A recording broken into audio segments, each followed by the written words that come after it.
tre sắp lại phố đốc ninh ở tây linh lại phố đốc kinh mua em mò từng nâng đó bị bỏ mò từng nâng nạc camera mò mi hong ma ở trong nô mò po thao pia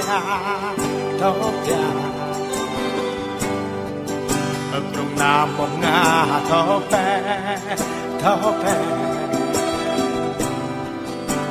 bé giam bao chưa đăng có bé giam ta bé giam việc nô không ta mi đang nô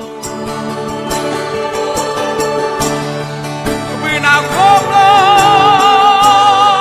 sắc màu mà vì nào không la sắc màu miền vì nào tiếng mẹ mà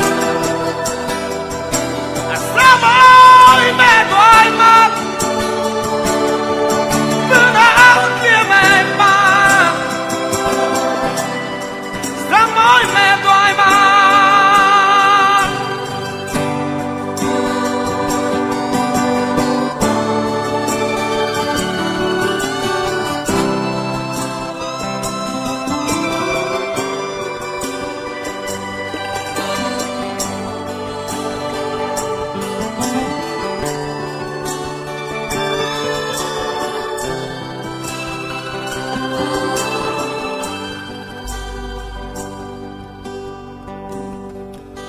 tre sắp lại phố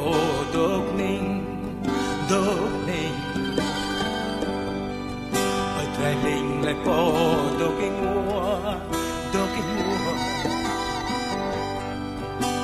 em mò từng nâng nó bị bỏ mò từng nâng ngã nạc camera mò mi hong ma không đồ mò po thao pia ở trong nam mong nga thao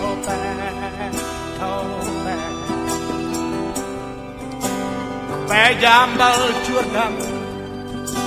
có bé giam tan trông